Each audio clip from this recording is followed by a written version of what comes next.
A warm welcome. My name's Michael Parkin, and I'm a data scientist at Europe PMC. And a warm welcome to this joint webinar by Europe PMC and the Wellcome Trust. For my part, I'll be introducing you to the Europe PMC REST API. I'll show you how to use it to search and retrieve publication data from Europe PMC.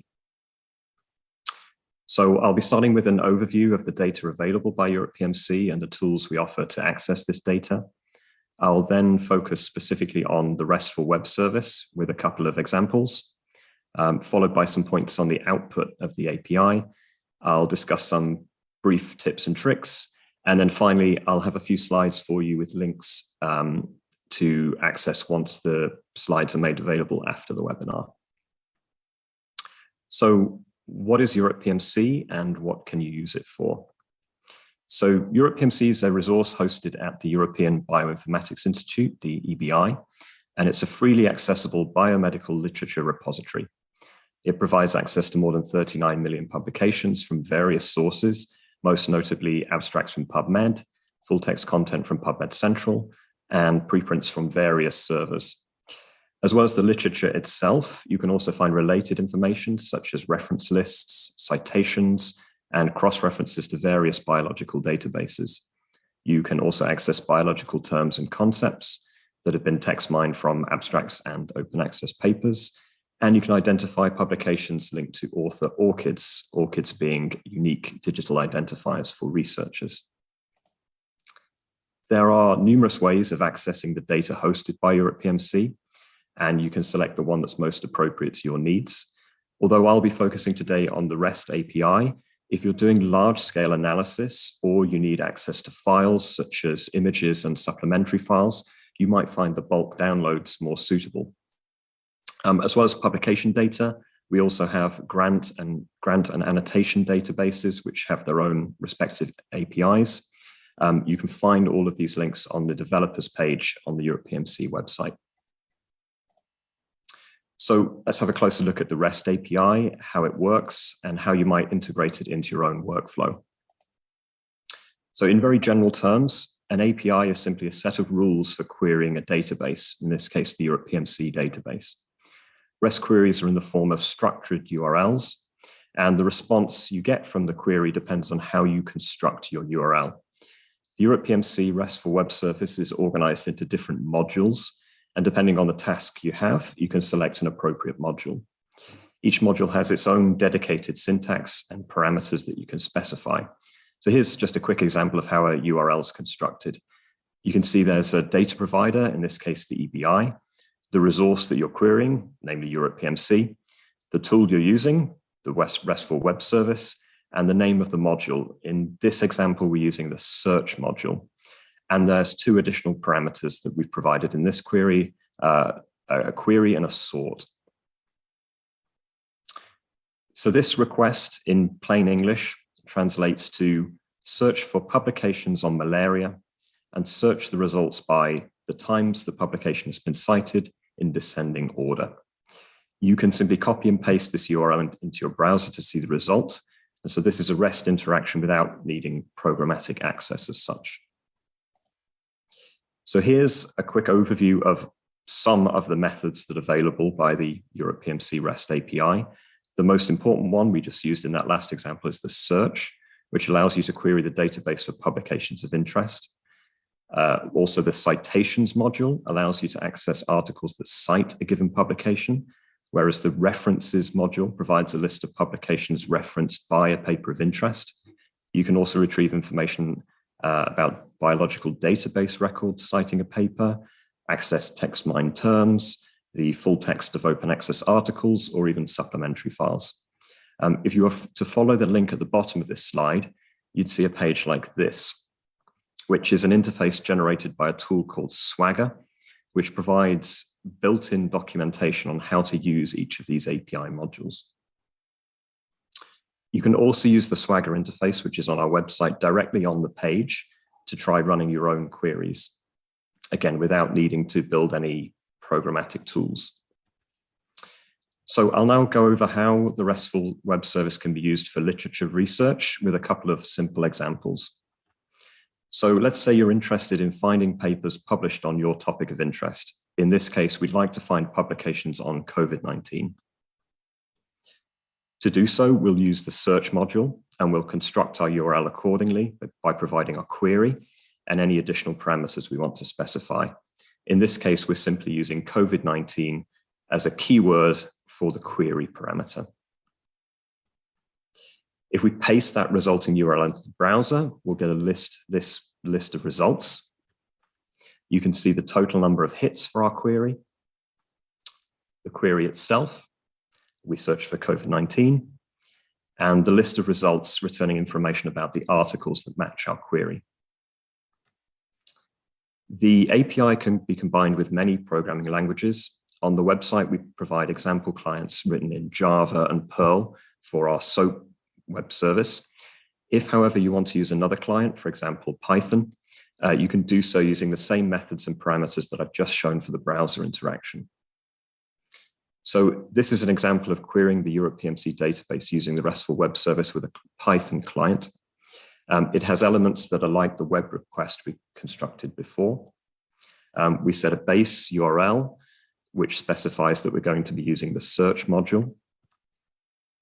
And we use the same query string as before, using COVID-19 as a keyword. And if we run this, the client will get an XML response containing our hit count as before, the query string we used, and again, the same list of results. So as another example of programmatic access to data in Europe PMC, a popular task is retrieving publications that have cited a particular paper. So let's say you're interested in citations to this particular paper. On the citations and impact section that's on our website, you can see it's been actively cited, judging from this graph. And let's say you want to retrieve all of the 288 publications that have referenced this particular work. In this case, instead of using the search, you'll use the citations module, and you'll construct your query by providing two required parameters, source and a publication ID.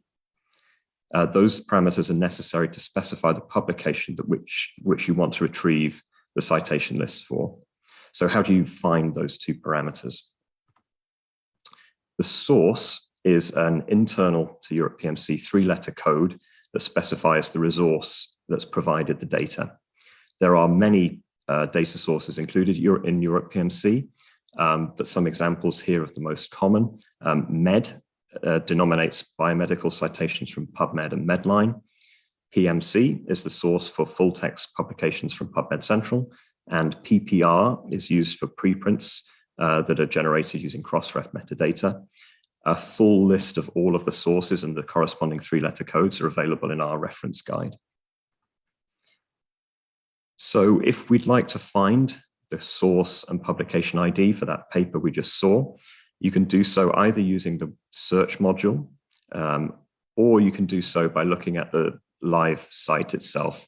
You can see highlighted here the ID and the source from the XML response from the API, and an example from the website itself with the PMID associated. Now we know the source and the unique ID, we can now go back to our URL and enter the parameters before to get the citation results. As you can see, this is very similar output to the previous example. You can again see the total number of hits, the 288 articles we saw before. And you can also see the results list here. So now we've seen a couple of examples. Let's talk more about the outputs of this service and how you can tailor it to your needs.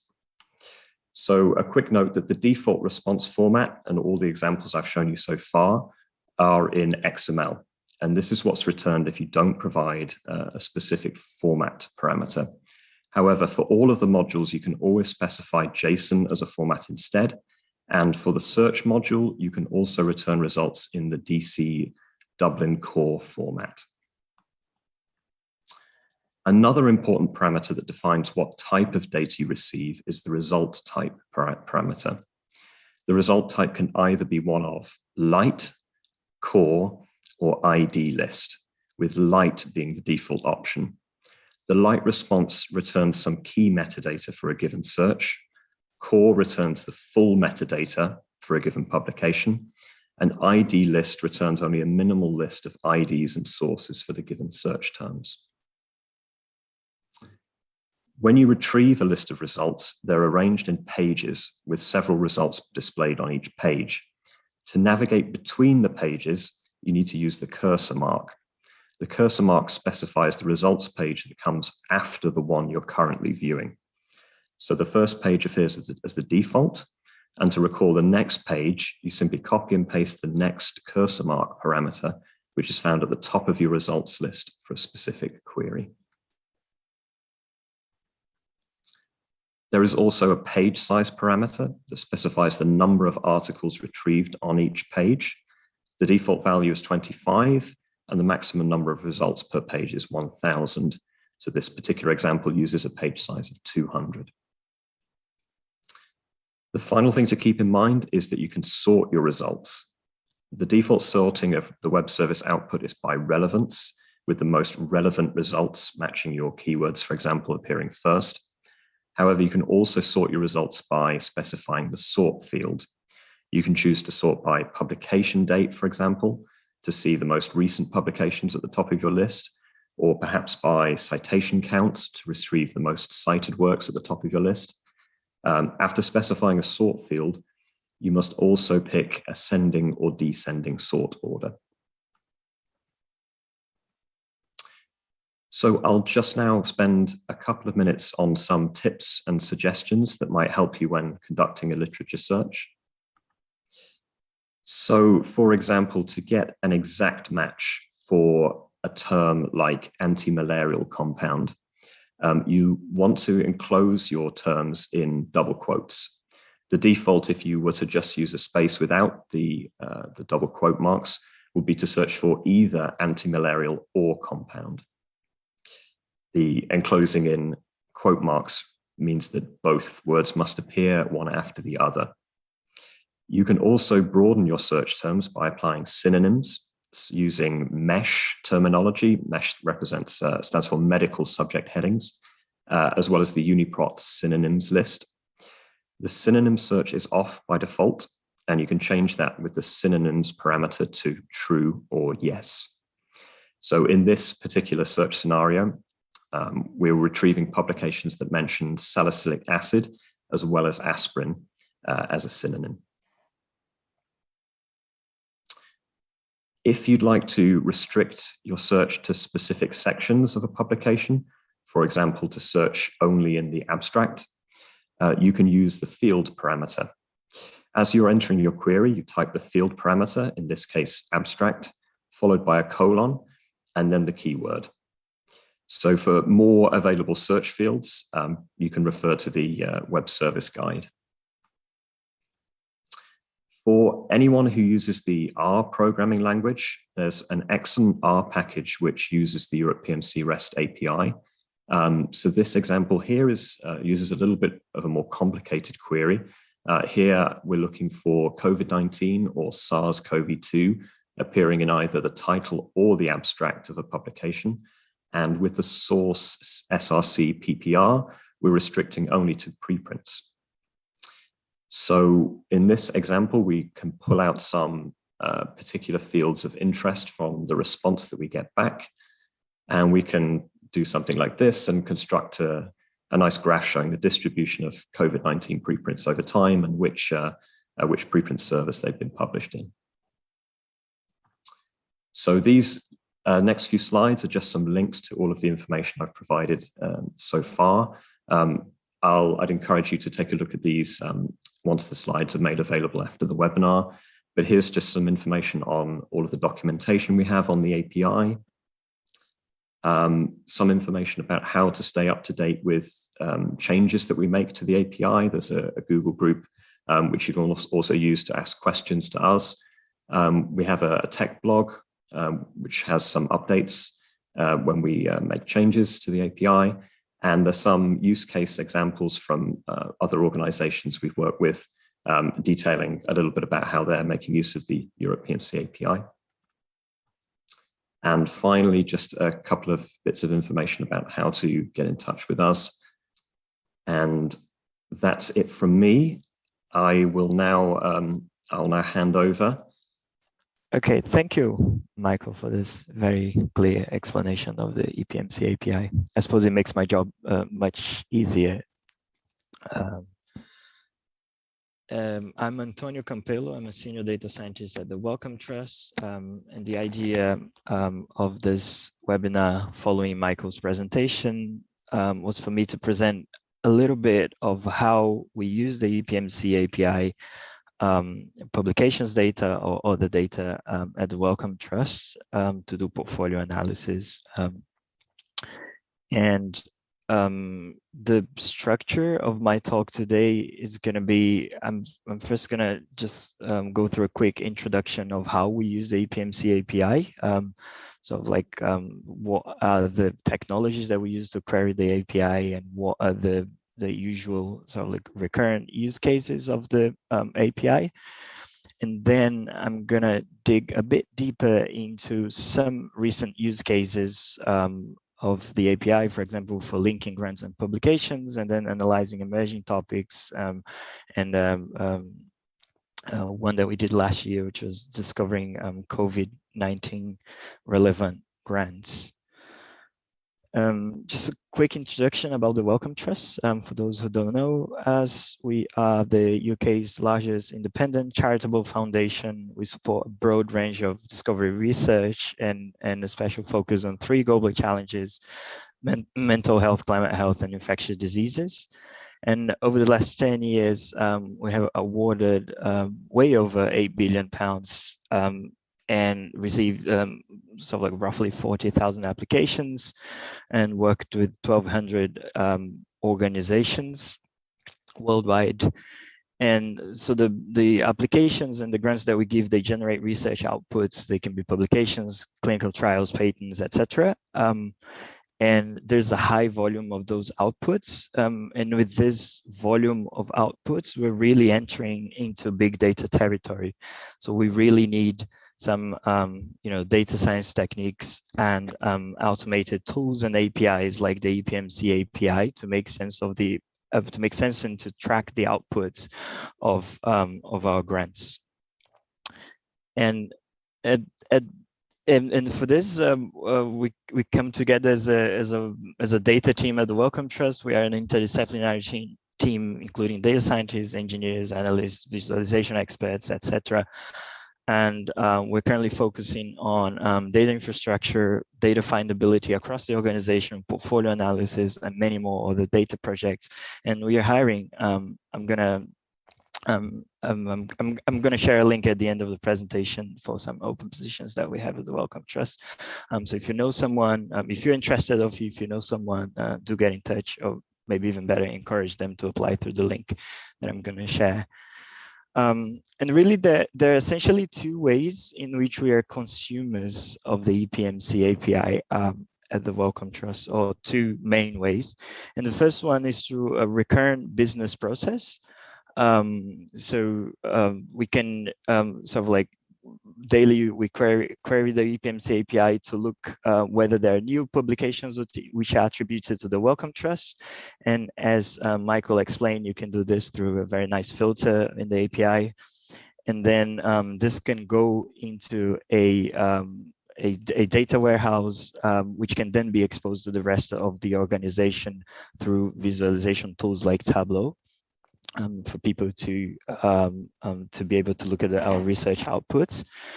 And I suppose the second way in which we consume the EPMC API, which I'm going to be focusing today, is through programmatic ad hoc queries.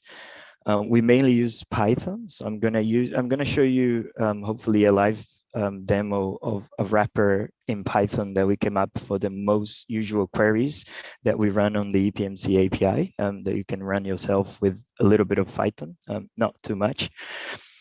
And the main output, or I suppose the main downstream tasks for the programmatic queries that we run on the EPMC APIs are data science pipelines. For example, gonna explain a bit of text classification model that we run on our grants and applications, but we have also used in the past to do topic modeling to figure out, for example, what have been the topics that emerged from the portfolio that we funded, as well as more immediate ad hoc impact analysis. Someone comes with a query asking for some statistics of our publications, for example. We can also use a programmatic ad hoc query to do that. And what I'm going to show in the end is really this wrapper that we came up with. This amalgamates a lot of machine learning libraries, but also like utilities for input and output EPMC data, and download like academic text data sets and benchmarks, etc., which you can query by using a little bit of Python. But does a lot of the heavy lifting of like developing the query and paginating and etc. So let me jump into some of the use cases where the EPMC API came in handy for us in the data team at Wellcome.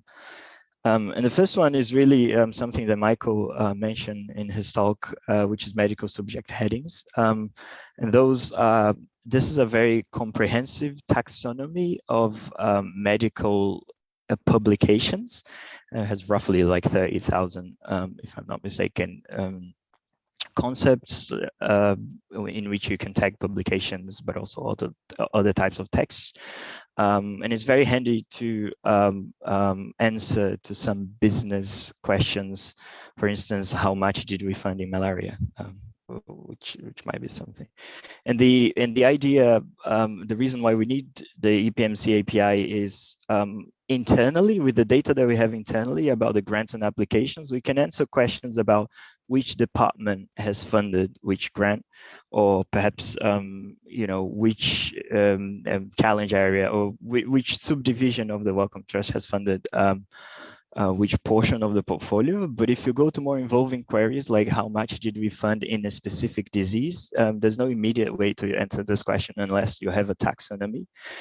And even though the publications are tagged, or some of the publications in the API are tagged with medical subject headings, our grants are not, and also our applications are not. So when I say grants, I mean grants which have been accepted, but also applications that have been rejected, right? Because some of the questions that the business might ask is, how many applications did we reject in malaria? That might be one important sort of metric that the business is interested. And the way we do tag our grants with medical subject headings is by using machine learning. So we can, you can go there to the EPMC data, you can query publications, titles and abstracts, and then the mesh tags. And then from this, you train a machine learning model. And then I can show the details if anyone's interested at the end of the presentation. And then we can use a portion of data annotated internally by some experts to validate whether our model is performing well or not. But remember that we're talking like tens of thousands of concepts and hundreds of thousands of grants. We cannot really ask people to annotate all of them manually. So then we use the model that we trained to automatically tag the rest of the grants and applications. And without the building block on the top left-hand side, we wouldn't be able to actually tag the rest of our grant portfolio. The other question that we're usually interested is which grants produce which publications, if you want to do sort of impact analysis. So say a publication that has been cited in a policy document, and you want to see what is the grant that actually funded that publication. And this you can, so this project was called Link internally at Wellcome. So if you understand this reference, it tells a little bit about your age. So the problem internally is partially answered by the EPMC API. So you can go to the EPMC API and you can query, tell me all the welcome attributed publications. However, authors of papers do not always put a grant number, even though it is required for them to do that. A lot of them do not put a grant number in the acknowledgement of papers. So this is an example of a paper that says, we acknowledge the Wellcome Trust, but it doesn't have a grant number. And then in the EPMC API interface, it would show us like the funder is the Wellcome Trust, but you would not have a grant identifier in which you can actually track what has been the team internally that funded the publication, that funded the grant that then produced that publication. And it's actually a quite systematic problem. So roughly, sort of like the problem that got a bit better and then got a bit worse over time. But you can say that roughly 25% of our grantees do not put the grant numbers in the publications. And this is a big problem, because whenever you're using this type of data, it has to come with the caveat that I'm disregarding 1/4 of the data, which is a big portion. So what we did there was a pipeline, again, that uses the EPMC API as one of the elements, but also the data that we have internally in our data warehouse. And that's some sort of matching of the authors through identifiers when they are available. They are not always available, or some other types of matching. And then there's a machine learning component that does a content disambiguation. So for each publication that acknowledges the Wellcome Trust and does not have a grant number, we can give a list of, say, 5 grants and say those are the most likely grants that produce that publication because the content is similar to that content. And then you can ask people to confirm or not, confirm or reject those links. Again, I'm not gonna go into detail of how the model works, but it's essentially a feature extraction model that you can pass grant titles and synopses and publications, titles and abstracts. And through the portion of the data which is annotated, you can show the model examples of positive and negative, of sort of like linked and not linked grant publication pairs. And the model is able to distinguish, after you train the model, it is able to distinguish which grant the publication came from. And from this, we can recover, I suspect, if I'm not mistaken, at least 60% of the missing links, which brings us to the magic number of 90%. So it's like 90% of our database is linked. It's a good target to go for. And once you have linked publications and grants, you can ask very interesting questions. So you can say, given a team or a division at what the Wellcome Trust, they might want to know what have been the themes. So we funded all those grants over the last, 10 years. What have been the themes in which people publish papers? And those two sets of themes, the set of grant themes and set of publication themes, are not necessarily, they have an overlap, but they're not necessarily the same. And this is exactly what we did some time ago for one specific department, neuroscience and mental health, who were doing a portfolio review, and they wanted to know what, can you extract data-driven topics from the publications which are attributed to my team. And for this, the pipeline goes like this. We can get grants from our data warehouse, we can link and also with the links which are already there in the EPMC API, filter by specific team, and then you can do a sort of topic modeling, which then feeds into analytics and visualization. And this is a map that we produced as a result of this pipeline. So this is a map of all the publications which are attributed to one specific team here at Wellcome, Neuroscience and Mental Health team, which gives a very nice qualitative overview of the portfolio. So if you know more neuroscience than I do, if you're interested in these things, I'm going to share the slides after. You can see an article of my colleague of how they use this type of topic modeling analysis to catalyze a community building initiative among distant disciplines in neuroscience. And last but not least, last year when the COVID-19 pandemic started, there's a couple of people in the organization that started asking, this is actually two different questions.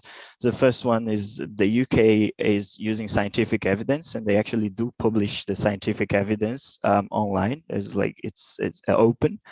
Now the question is how much our grants have influenced that scientific evidence. And then the second question is, if you look at the COVID-19 literature in general, what is the Wellcome's presence with respect to the presence of other funders? Right, and those are exactly the two questions that we answered with that by using the PMC API together with other processes. The idea for the first question, for the scientific evidence, you can actually scrape the government papers. You can parse the reference. Once you parse the reference, you can use the EPMC API search functionality, text search functionality to recover the PMID of those references. And then we can do a bit of welcome link and a bit of guesswork to figure out which grants actually produce those publications, which gives a complete map of which welcome grants influence the scientific evidence, which then feeds into discussions of strategy, etc. And then the question about the literature, well, you can query for the, you could do two things. You could directly go to the EPMC API and ask for COVID-19, like search for keywords for COVID-19. This is not what we did because some of our colleagues from the Allen Institute for AI have put together a COVID-19 a data set of COVID-19 related publications, which is quite well curated. So we use this as starting point. And then from this, you can recover a list of identifiers. You can query the EPMC API with those identifiers, and you can see what are the funders for those publications and what is the Wellcome Trust presence. So for example, we can answer the question, we are the 5th most acknowledged funder in the COVID-19 literature. And yeah, as I mentioned in the beginning, we're hiring. There's a lot of roles open at the moment at the Wellcome Trust as we move into a new strategy. But specifically, if you are or if you know any software engineers or data visualization analysts, do encourage them to apply through the link. And if you have any questions, do get in touch. And I thought to finish my presentation, I thought I'd share some of the sort of a live demo. I was discussing with Michael on the backstage, potentially a bad idea to do a live demo, but we'll see, of how we use the EPMC API with a little bit of Python to answer some of the queries. By the way, this is the R. The R also has a wrapper for the EPMC API. And in the presentation, there's going to be a link for a Colab notebook. This is just an environment that you can run some Python with zero setup. And really all you need to do is to install the set of utils that we have, which is called Wellcome ML. As I mentioned, this is just sort of like an amalgamation of wrappers of different machine learning libraries and other Python libraries that we usually use. You can check if the version is correct. And you can just import EPMC client. And the library actually does all the heavy lifting of, oops, it's installing a lot of things. The library is actually does all the heavy lifting of checking, requesting a session, or it has like a parameter which is max retries. So if a query doesn't work, it retries again up to say 3 times, and then it waits a little bit between retries, and then it paginates automatically, etc. So this sort of like reduces a lot of the burden of querying the API, which is something that we do. So one thing that you might want to do if you know a unique identifier is to just search by PMID. That's something that you can do in the class. And then you can, it's going to return a paper, and the return, it's going to say that there was a very smart researcher that was an author of that paper. And then you can actually use you can use it to get references, as mentioned by Michael, but you can actually use to answer very real, may I say, a very sort of like a business, very good, so questions that the business really would ask, and they do ask. For example, what was the most common topic among the papers published by the Wellcome Trust grantees in 2019? This is a fairly complicated queries to do if you don't have access to a wrapper or to the API. Or for example, how collaborative are we? So how many publications by Wellcome Trust grantees also involved authors co-funded by other organizations? So this is a quite complicated statement query. And if you do the clients, if you use the client, all you need to do is you pass a publication year, you pass a grant agency. If you are another grantee, you can change this to your name. I know that some of the some people in the audience work for and funding organizations. And then this takes roughly 30 seconds. And then after you do this, it's really just a data wrangling exercise, which you can do using Python libraries like pandas. For example, for the medical subject headings, you have to parse the dictionary appropriately, and then you're going to see that those are the mesh that we funded. I'm not going to go deeper into that. It's not. Yeah, this is a sort of shallow analysis of that question. And then you can also look at the grants list for every publication and look at all the other grantees, and then ask how many publications have more than, which are attributed to the Wellcome Trust, have more than one grantee, and you can see that 90% of the publications were co-funded. And then you can even say things like, what are the funders that we mostly interact with, etc., etc. So it's quite powerful. And once you have a wrapper, I'd say the sky is the limit. Well, yeah, this is all I wanted to say about the API. All right, thanks a lot. Thank you, Antonio. Thank you, Michael. And thanks actually, Mohammed, for answering so many questions in the background as well.